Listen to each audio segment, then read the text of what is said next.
A time will come, however, indeed it is already here, when the true, genuine worshipers will worship the Father in spirit and in truth, reality.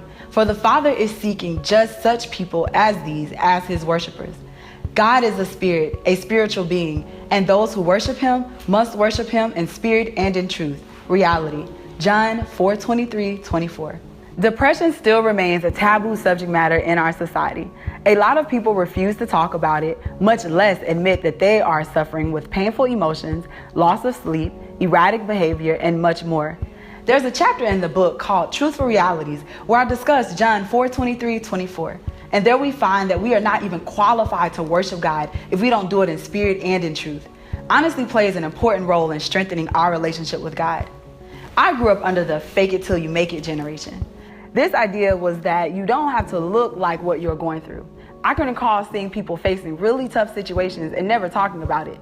The problem with faking it is that it yielded fake people. So when it was my turn to face more challenging parts of life, I was groomed to put on my own mask and project what I call systematic happiness. Internally, I was dealing with imminent death, but no one would know because I was fashioned to pronounce and declare the word of God or to keep my emotions tucked away. The only problem was that I wasn't taught how to apply the word of God to the negative emotions, which is one of my motivators for writing this book. I wanted people to see that it's okay to not be okay for a season, that in those times, Jesus wants to love us the hardest.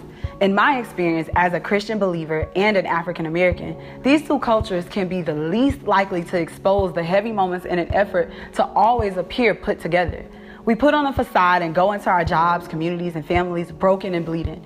Instead of opening up about our real issues with real people, as a culture, we are taught to answer fine when asked how we're doing, never giving thought to how we really feel. We've been taught to respond, I'm okay, when we experience immense loss and are supposed to grieve. Social media teaches us to only highlight the good and cover up flaws with filters, fake. In my journey of speaking life, I had to arrive first to truth and be okay with it, whatever that truth for me was. But I could not stop there. I had to continue on in the plan for overcoming negative obstacles, and that's what the 30-Day Speak Life Challenge teaches you. How to go all the way past fake, get to the real, then arrive to a place in God that shields you from negative thinking and speaking. It's really a game changer because it uses the word of God as an instructional defense to combat hell's playbook, and if followed accurately, it serves as an offensive mechanism to live in sustained success mentally and emotionally.